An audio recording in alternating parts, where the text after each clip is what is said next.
Most Muslims, I know many, are great people. Watch this. People. You're listening to the Dean Obadala Show, where comedy meets politics and all things in between.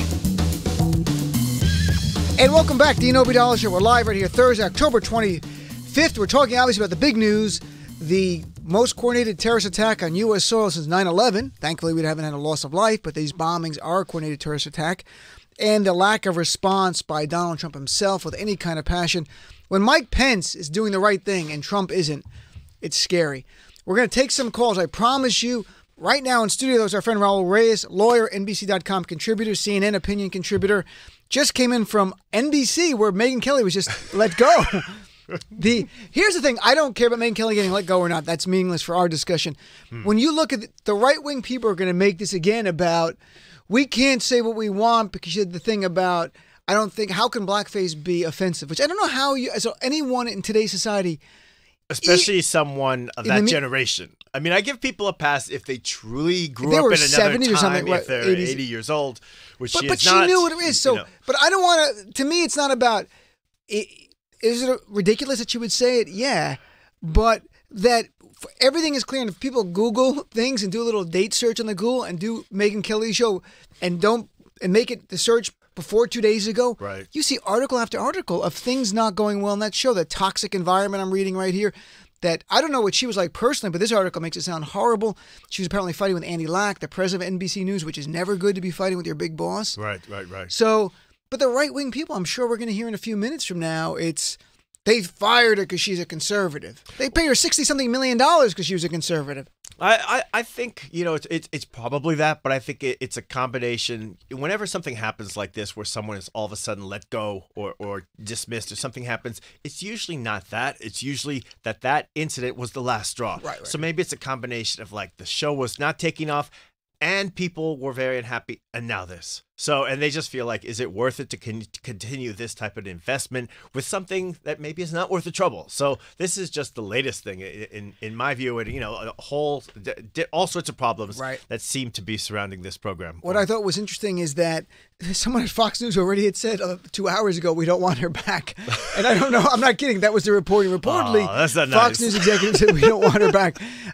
Where would she go? I mean, Tucker Carlson's probably sweating right now, but... or Laura Ingraham. Maybe they could put Laura and her together. All right, so let's talk about far more important issues that are going on. And I wanted to talk, we're going to talk about the caravan because I think it's really important.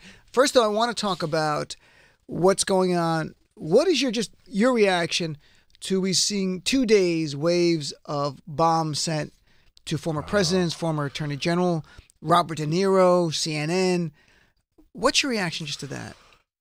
Well, I mean, look, I'm like you. Like, I know you go to CNN all the time. Not all the time, but sometimes. I write for them. I go on once in a while. I would have been concerned. We could have been there too. So it's number one, it's very scary. And even before this, I have noticed at different news organizations, the security has been upped. Ever since that bombing in Washington, D.C., I think it was the Capitol News in D.C. So that was definitely, you know, making people jittery. But the thing that really gets me about this is not one of those situations where there's no two sides. There's no both sides do it. There's no if question of he can find two sides to white supremacist terrorism, he can find two sides to this. No, but I mean in the sense that this is just something that the president has promoted all sorts of incendiary language, which very often leads to violence and, you know, these crazy acts by delusional people. So this is not something that's a product of our culture. It's a product of a certain individual filtered through the media to out into the population. So that is my one response, because I already heard people talking about,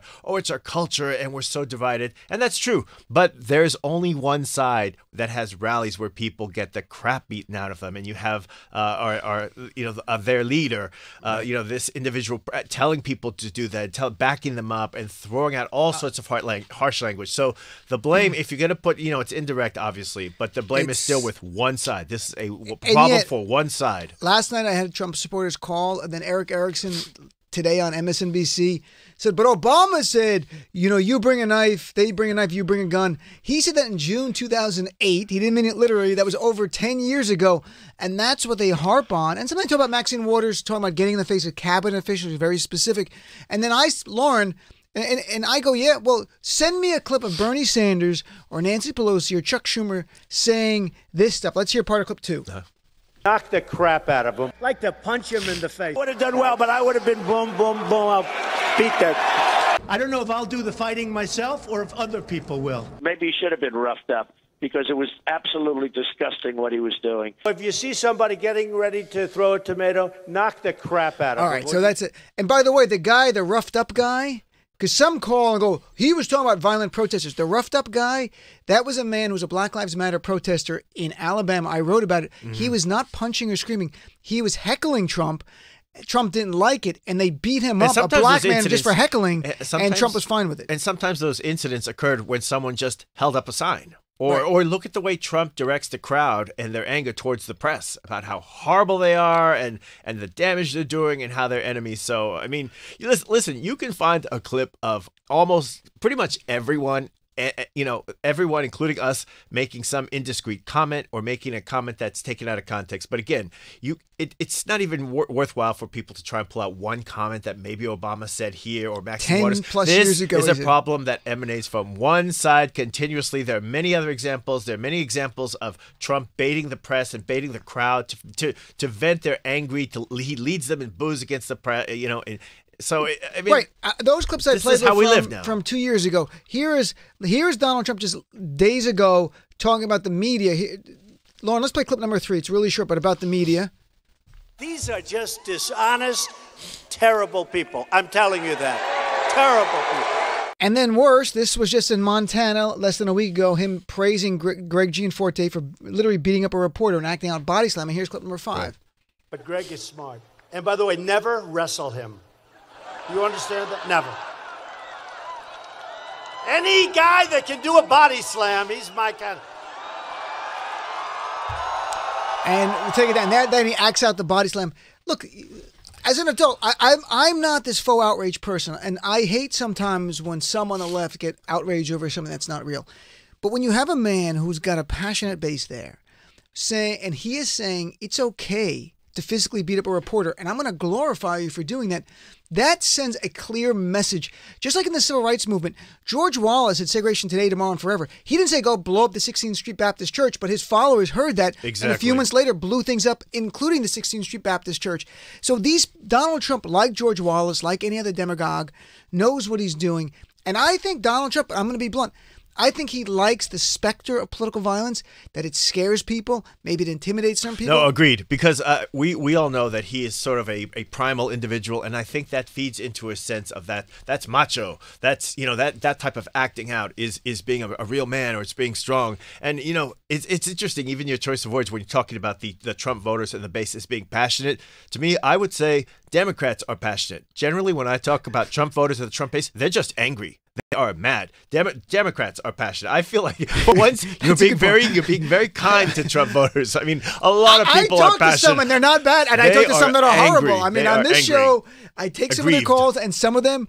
And I just interviewed Alexandra Pelosi yesterday, Nancy Pelosi's daughter, who made a new documentary for HBO. Right. And she just interviewed a whole bunch of Trump supporters. And the documentary comes out Monday, folks. She's not on this show. I'm interviewing people once a week for Salon online. And, she was like, I think we can find common ground with Trump supporters. And I go, and I'm like, but you know what the truth is? You can on certain issues, like many of them that have called here would say, I want big money out of politics. We're talking about like Citizens United. Yeah. Some would be like, they were on board with term limits. Some Trump supporters have called up and said, I'm a Trump supporter. I like Trump, but I want Medicare for all. My family deserves it. So you're finding some overlap. It's the values thing we don't agree on. The idea of we don't agree on the same definition of racism and sexism. And that's a problem, because then we can never confront it. If I go, what Donald Trump said was sexist, they go, that's not sexism. Then your idea of sexism or racism is so far different than mine.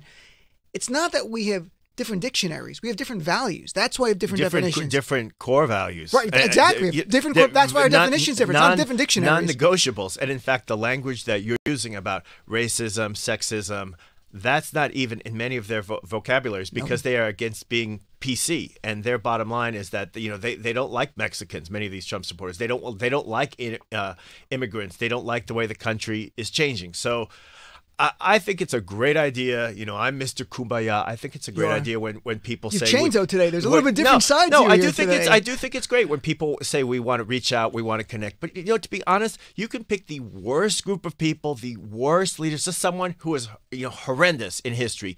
Of course, you can find common ground with them because they probably hate the Red Sox. Well, they probably like liked music. They probably loved dogs. So to me, the Hitler whole idea, paint. Right, I mean, the whole idea of common ground to me is, in that sense, it's overrated. And the way I generally feel with all, you know, the Trump base and the Trump supporters, and I'm probably different than you on this, is I feel, look, they know way better than us who they are. Leave them be. We are not going to say convert them to our way of thinking. We're not going to persuade them to come over to the side. They reject reality and facts because that's what they hear from the president. So I just feel like they are who they are.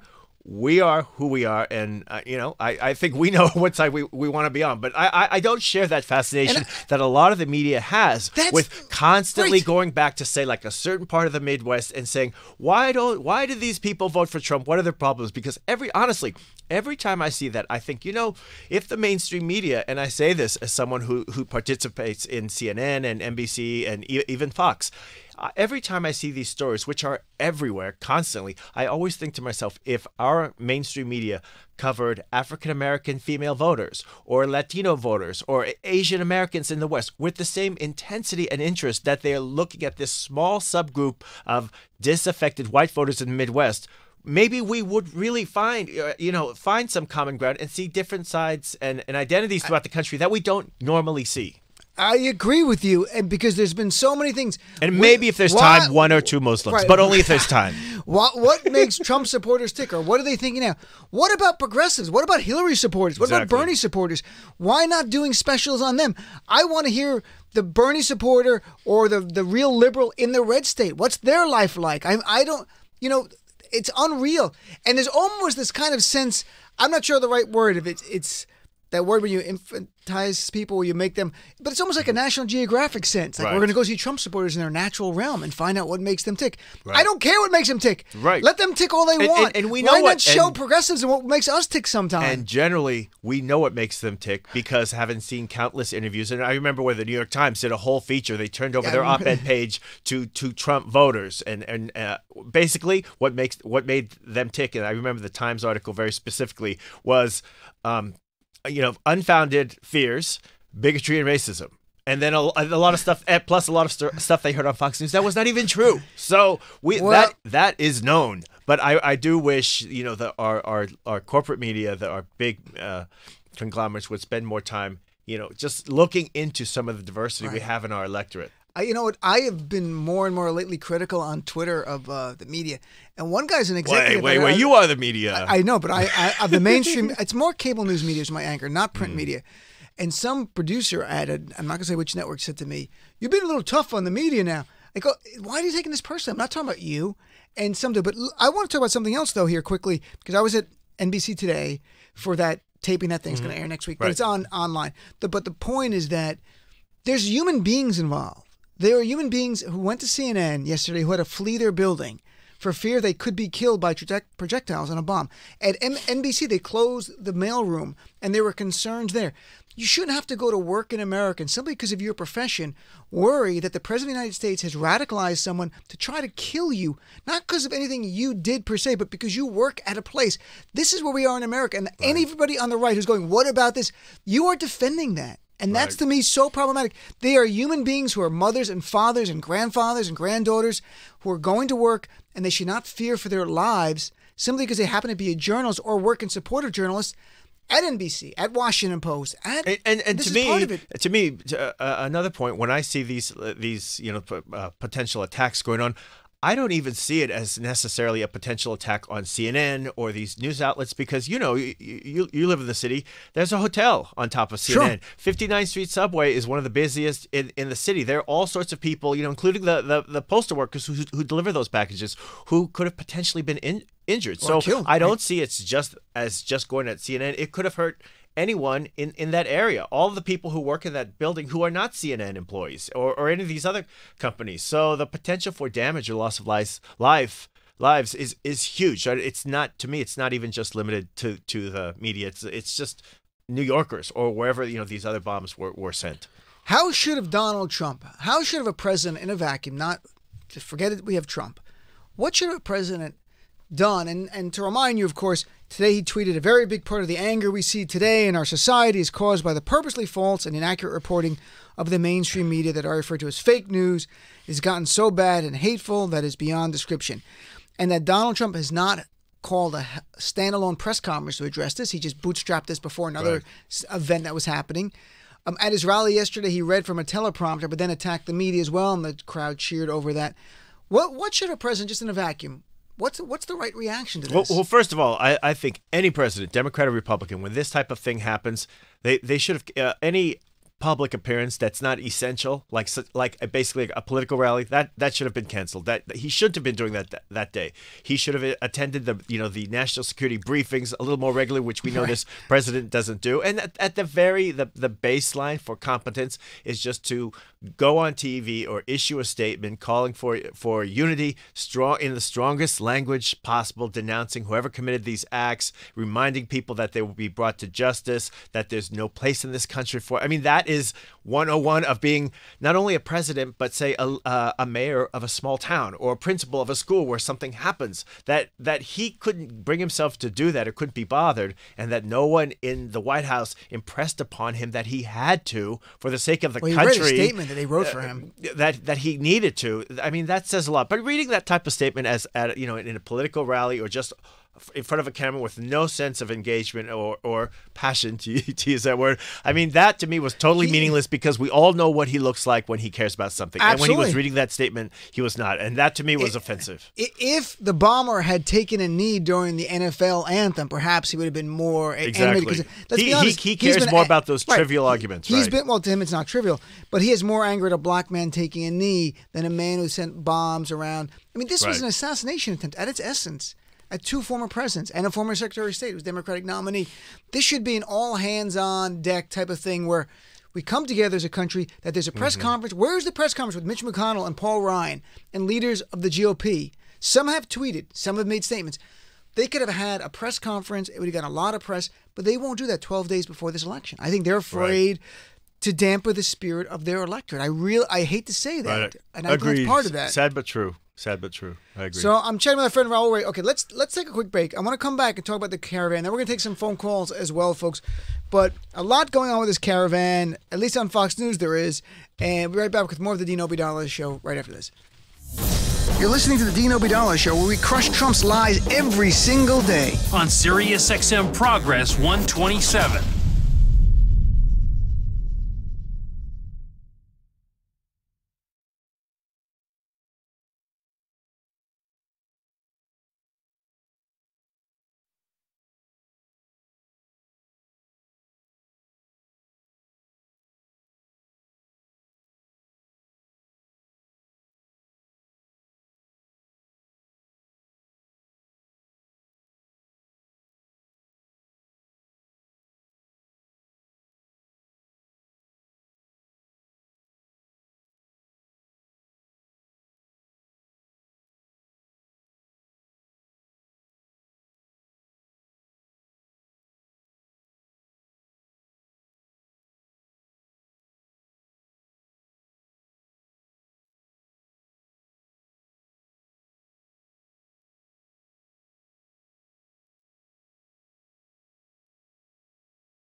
The biggest stories of the day.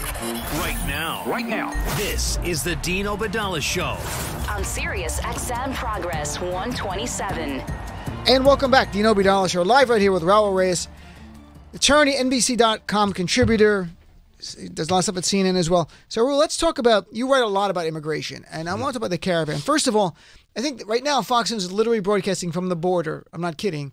All week, like the caravan is on the other side of the wall. Right. According to the Washington Post today, they're 1,000 miles away. Yeah. How long will it take this caravan to make it? I mean, honestly, I think it's over 1,000. I think they're like maybe 1,100 miles. I mean, they're down at the border, but Mexico's southern border, like the border with Guatemala, and the terrain ahead of them is the hard part. So, I mean, it's not like it's an imminent threat, although, that's what we hear on the right. What's the midterms coming? Right, because it plays into this narrative that we have to be scared of brown people and we should be terrified that these immigrants and potentially undocumented people are going to be, and these are words the president has used, invading the country, or I think he said they're going to bum rush the border. And, all that, which is either just misleading, misrepresentation or flat out lie. But, this caravan is happening. And in a perverse way, these caravans have gone on for maybe a decade. I mean, people in Mexico, they're very well aware of them. They typically happen, though. They usually happen around Easter. That was when we saw the one earlier this year. Exactly. Yeah, April. Sort of like a Stations of the Cross thing where it was like a huge procession. But in a weird way, this year, now that the American media has focused so much attention on it, and all these crews, descend on these little towns, it elevates it and it makes them bigger. It does contribute to more people joining it because, there's more awareness of it. But basically, it's people who are leaving what they call the Northern Triangle countries, Guatemala, El Salvador, Honduras. And some of them are to be honest, maybe are looking for just a better life in terms of economic opportunity. But many of them are leaving because they have the civil society is completely broken down in these countries. You have these cartels, the drug dealers, these murderous gangs, and people just say they don't want that for their kids. So when the caravan comes, it's sort of a do or die moment, like, all right, we're going. And they literally just leave everything and head up. But the thing that people forget, because it's, our news cycle is so quick nowadays, look at the April caravan. Now, that started out, I think that at the time was maybe the biggest one because it was over 1,000 people. Out of those 1,000 people, I think about less than half, maybe less than half actually made it to the U.S. border. Of that group, about 400 applied for asylum and other forms of relief. And of that group, a very small number is being processed to actually go forward. So these caravans tend to dissipate as they move through Mexico. Anyway, because these are things, look, you have to just think of it in very blunt terms. You have 5,000 to 6,000 people, okay? There's no logistics. It is just people walking. They get their food from donations. There are no there are no porta potties. There are no umbrellas for the rain. So there's going to be a natural dissipation. People just wander off. People find a place in Mexico. They decide to stay.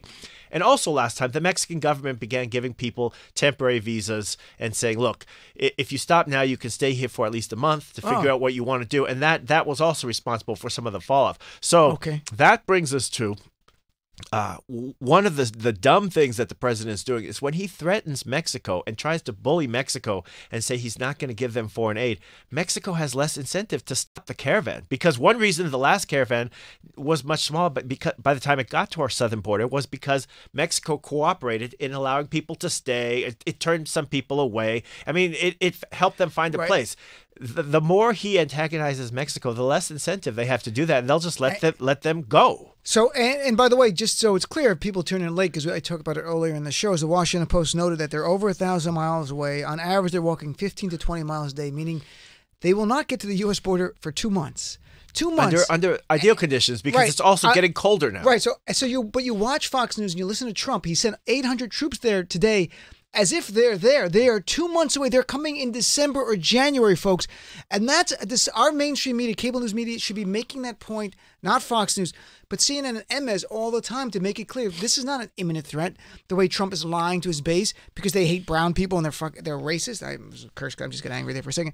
By the way, Trump, I got mad this week when he said there's Middle Easterners in the group. Yeah, because I have my cousins. I'm like, okay. Mahmoud, this is what you do. You fly to Guatemala.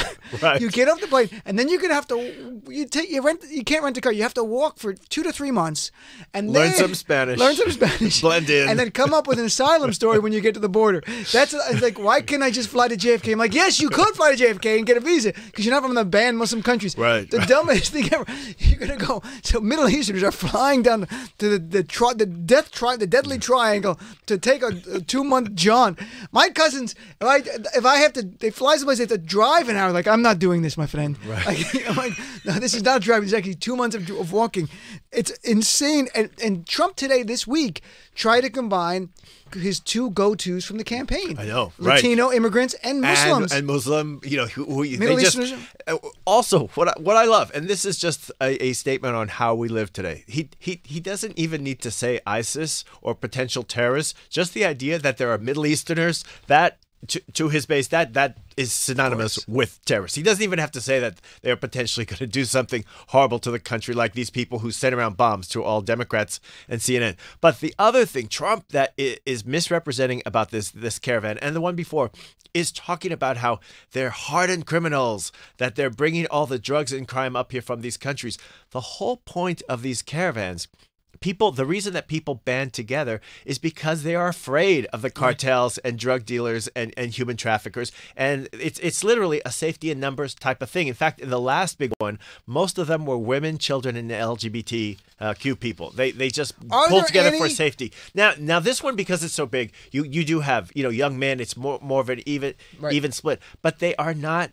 These are not criminals. The whole point of the caravan is they're trying to protect themselves through their sheer size from these people who typically, they traffic them. There's a lot of sexual violence. They rob them.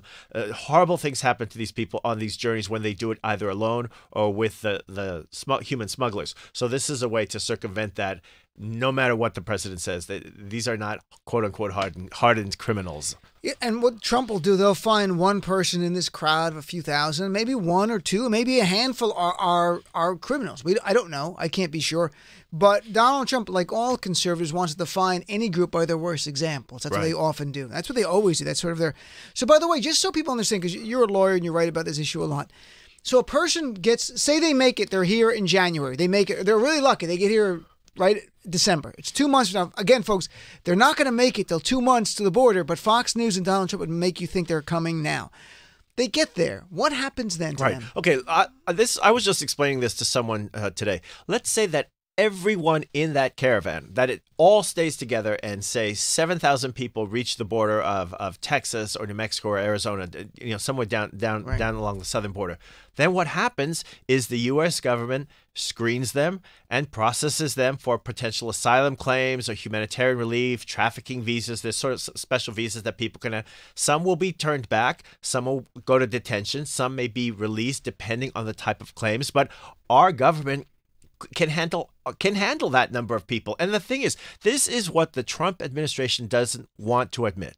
The reason we have special protections for women, children, and families who arrive at the border is because our Congress decided that they should have them, and they put that into law. Now, look, Trump and his group have been in for 2 years. If they don't like that law, they could change that law. Right. He's constantly talking about our weak immigration laws and trying to blame it on Democrats. He's had 2 years. If he doesn't like these laws or wants to change some of these things, or maybe remove us from some asylum treaties or things like the UN High Commission on Refugees, they can do that.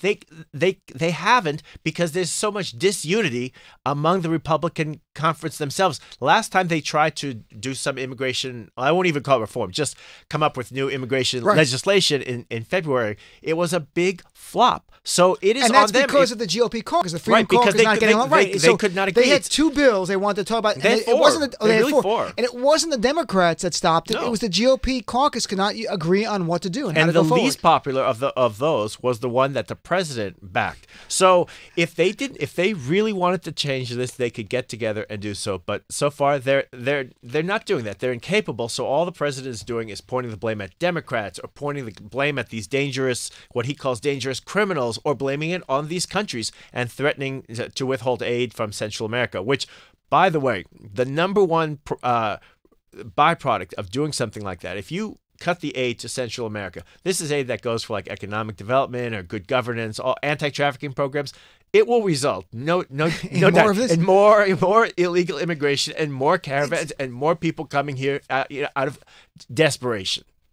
Do you know any Democrats who advocate open borders and just like, let's let them go in? Because I'm waiting to find that actual Democrats, either an elected official or a party leader, because we don't. But people on the right, they say we do. They repeat it to each other. Then they repeat it to me that you want open borders. I go, there's nobody who wants open borders that I know of, any Democrat in any leadership position or in any position that's actually. I mean, I'm sure you can find someone somewhere in this country who's a Democrat goes like, open borders. But I'm talking about the rank and file. No, of course not. No, nobody does. Nobody wants that, and no one We're wants. a nation. And no one wants a lack of immigration enforcement or a lack of security at the border. What in my view, what Democrats and progressives want is smarter immigration enforcement, better immigration enforcement, and humane immigration enforcement. And we can do every one of those things. We could do it cheaper than what we're doing now, where we have this, the Trumps, I would guess their signature policy so far on immigration is putting kids in cages, which was a political, humanitarian, in every way, a disaster. So that's the only thing they've been able to come up with and execute during this 2 years. So it's their lack of ideas and their lack of unity on their side of the conference. That's why we're stuck on immigration. If Trump could somehow blame the caravan for the bombings, he would love to do that. Right. And if Donald Trump had any way to, he'll just lie. I mean, he lied about Middle Easterns in there, and then he got caught on it. But if he thought there was an immigrant or a Muslim involved in this bombing, he would be talking about it. He'd be tweeting about it. There'd be press conferences all about it, and Republicans would be speaking loudly about it. But we have a domestic terrorist plot, and thank God it didn't work out. And Trump is shifting already. He tweeted today about did you see his tweet today about the caravan? This is Trump's tweet today. This is not a joke. It's not like something out of SNL. To those in the caravan, turn around. We are not letting people into the United States illegally. Go back to your country. Do you think anyone read that to them? They go, okay.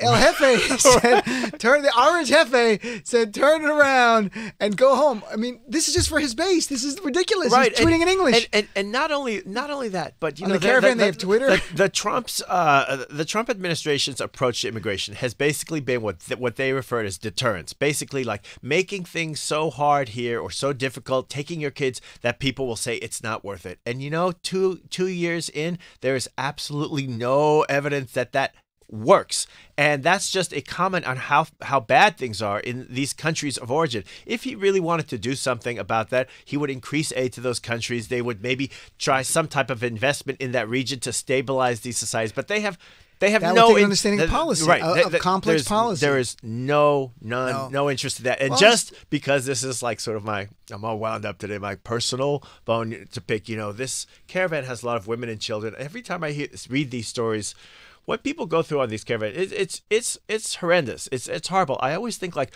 where is our country's noted child advocate Ivanka?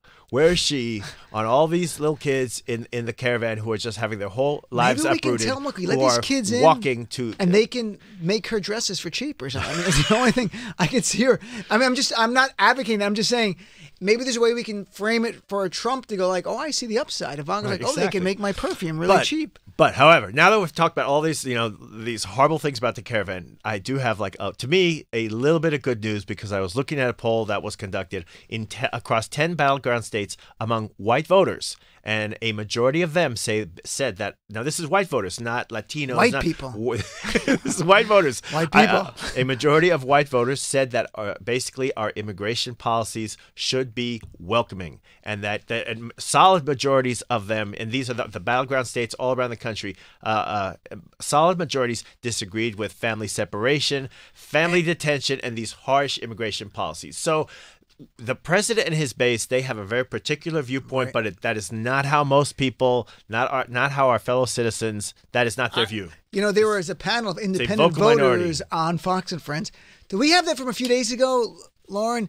This was it wasn't funny to them. It was funny to me. Steve Douchey, or whatever his name is, the host on Fox and Friends, has his independence, and he asked him about this, and he did not give him the answer they wanted. Listen to your point. All right, let's hear it. And this is from just a few days ago on Fox and Friends. Michael, let's start with you.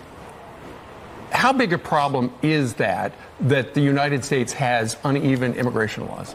I think uneven immigration laws are a problem for any country. And I think our immigration laws need to be modernized and updated. But this country is founded on immigration, and all of us come from immigrants. Sure. So what should the United States do if those 7,000 people, by the time it gets here, it could be 10,000, it could be 20,000. What should the United States do about those people? This is the mightiest country on the planet. I think we can handle a caravan of people unarmed coming to this country. So let them in. And well, I'm saying to process them properly. Right. John, real quick on the immigration. There's a humanitarian crisis taking place in Central America, and yet this issue gets turned into a complete political football. There's very little honest discussion about what's actually happening. It gets turned into talking points. And Aaron. Yeah, treating this as an invasion is a bad idea, and it's going to end horribly if it is treated such as that way. So I think people have to realize, yeah, these are human beings coming here, and there needs to be a real solution offered in dealing with it. Can you believe that was a panel on Fox News? They had independent voters, and the look on Steve's face, like he tried to get just let him in, huh? And the guy's like, no, we process them properly. And his look was like, this is not, who booked these people? Someone's getting fired. Someone's going to lose it. Because that sounded like an MSNBC discussion. That was unbelievable. That was on Fox and Friends of all places. Right. So, all right, let's take a break, and we're going to come back. We're going to take some calls, 866-997-4740. If you want to talk about immigration, Raul's the perfect guy. If you want to go back to the big issue about the bombing, the reaction, what should be the reaction of a real president? Are you concerned about more violence? I'm really concerned, and I hate to say this. I don't think anyone's going to listen and do it, but some people sending bombs to voting stations in urban areas where Democrats might vote on the right to try to scare people from voting. Because to me, if you really are trying to win at all costs, that would be the next logical thing you do so people get fearful to vote. And I think that most people would go like, I'm going to vote anyway. But some people would go like, I'm not going to risk my life. It's just not worth it. Yeah, it's scary. So let's take a break. Come back, 866-997-4748 right here on the Dean Obeidallah Show. Every day between now and election day, ask yourself, what am I doing to help the resistance win? The stakes are so high, we cannot take off a single day. The Dean Obeidallah Show.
The biggest stories of the day.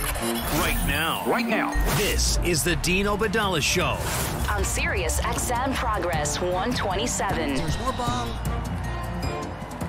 And welcome back, Dean Obadala Show. We're live right here. Our friend Raul Reyes, lawyer, NBC.com contributor, expert on all things politics, especially with immigration issues, one of the areas he studies a lot. So, all right, let's try to take a call or two before, and then when Raul's gone, I'll take calls for a whole half hour. Then we have another candidate at the bottom of the next hour running for Congress in Illinois, because I'm trying to get as many candidates on as possible.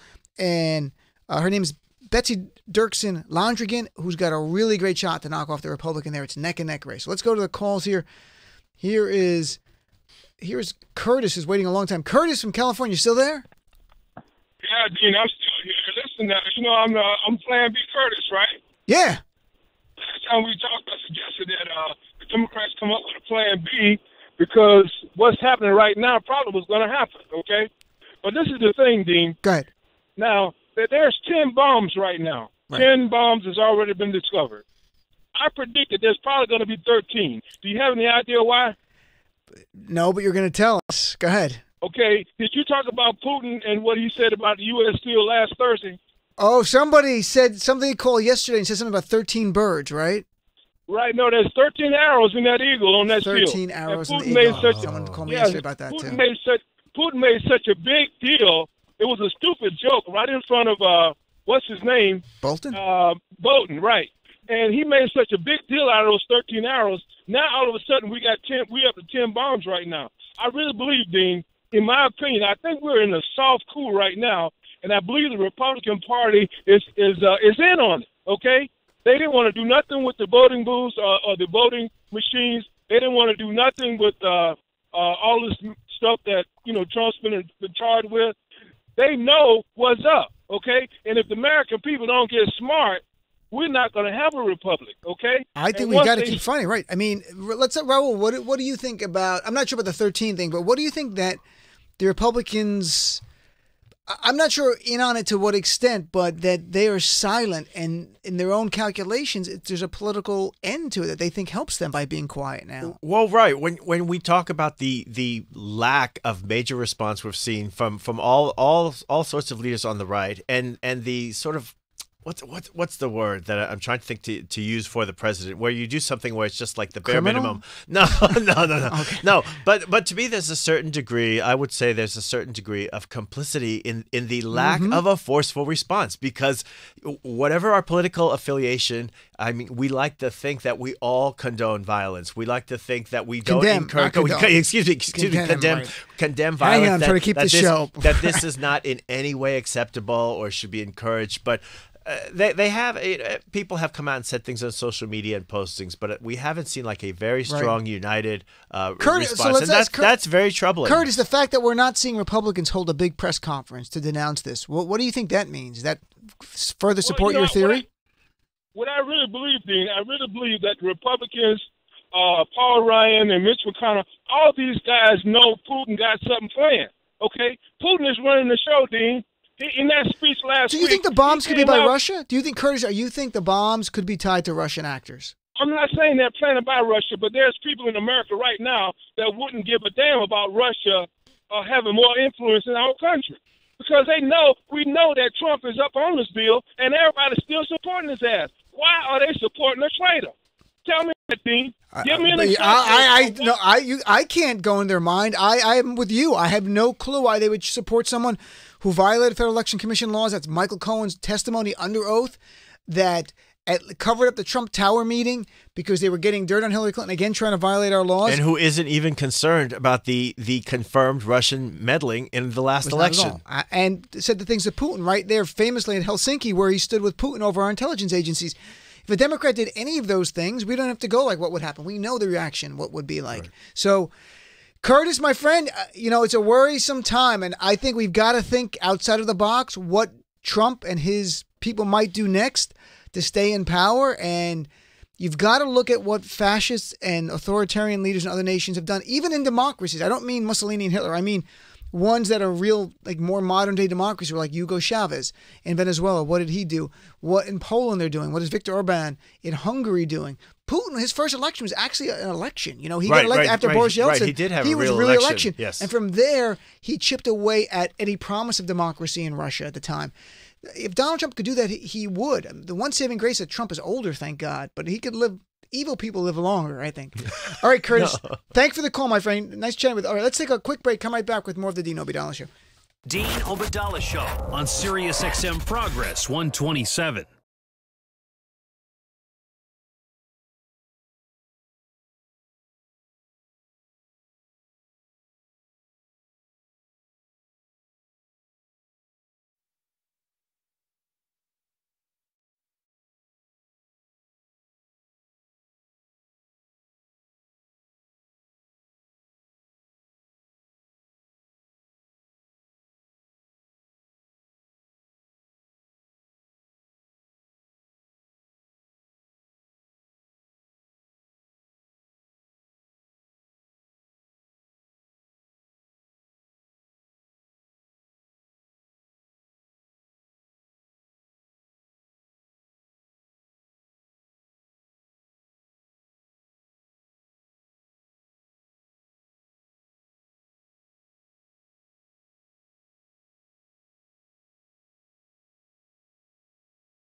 The Dean Obeidallah Show on Sirius XM Progress 127. And welcome back, Dean Obeidallah Show. We're live right here. We got Raul Reyes in studio. Raul, we got a couple minutes. Then, all right, me and you will talk for a couple minutes. And folks, people stay on hold. When Raul's got on top of the hour, you're my guest right to the bottom of the hour. Sorry. No, it's okay. So, where do you think we go now? We've got Trump. We're 12 days out. Donald Trump does not. The only thing that I think is saving us, that Trump won't do something extremely extreme, is that he doesn't believe the polls are accurate. And they actually are getting slightly better for him, frankly. I study the polls very closely. They've gotten a little better in the Senate races where we had some leads. We've lost some of them. We're down a little bit. The House races still look good, but what was before a confirmed, we were definitely going to sweep the House. 35, the so-called 40 seats. blue wave. Right, we might, right. But with the House, we get 24 seats. That's enough. We get the chair of every committee. We set the agenda. Everything changes. You know what's under the radar are these governor races around the nation where Democrats are continuing doing well. You know, you've got Gillum in Florida. You can flip Florida, New Mexico, neck and neck there with Susan Martinez. It could be a Democrat. Michigan, Greta Whitmer, I think it's Whitmer, is up by 5 or 6 points consistently against. That's going to go from red to blue. You've got what other governor races? Georgia's neck and neck. Oh, Stacey Georgia Abrams. for sure. Ben Jealous is the gap is there. I like Ben. He's been on this show, and I think he's great. But it seems like the Republican Hogan is somewhat popular. But there is a realistic chance, and not even like you need a blue wave, a realistic chance to win 5 or 6. And that would take it from now, it's 32 governorships are Republican to 18 Democrats. And that would be huge because almost like 50-50. the expansion of Medicaid and things like that and healthcare initiatives, that could really make a difference for people just in their daily lives, you know. And that's absolutely true. And also, from a political point of view, you're getting to the census is coming up. And then you're going to have redistricting. Where do you come on the idea of gerrymandering? Like, I want to see no partisan gerrymandering whatsoever. I think you should have commissions in every state, nonpartisan. Totally nonpartisan. And make every district for Congress competitive every year.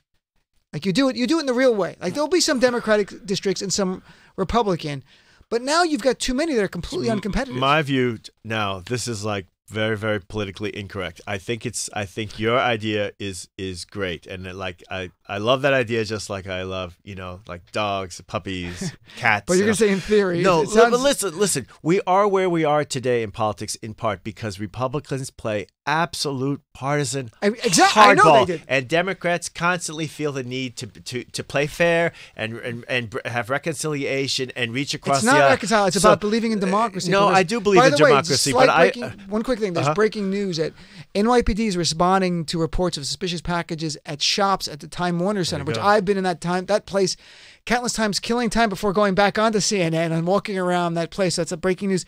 CNN has an exclusive, because they're literally right there. So who knows what's going to come of that? But I just want to say that. No, but this to me is, I'm a progressive first and a Democrat second. To me, progressivism is having a vibrant democracy and having congressional districts which are competitive means you're not worried just about being primaried. You're worried about the general election when everybody comes out. Now your concern is just being primaried, so it's pushing the left and the right further and further. And on the left, I'm not upset with that because finally we're not Republican light anymore. Right. But there's a place where it becomes so just as hyper-partisan. I think your idea is very commendable. I'm just at this point I look at things like with the Electoral College that got us to where we are and the way the Republicans play hardball. So I feel like, come on, Democrats, just keep it going. All right, so Raul, which thank is terrible. You. My friend Raul, thanks for coming in. I really appreciate it. Always great seeing you. Folks, stay on hold. When we come back, Raul's going to go. I'm going to take calls right to the bottom of the hour, 866-997-4748. Next half hour, you are my guest. I want to hear about your views on the big issue of the day or immigration. 866-997-4748. Talk to you right after this break.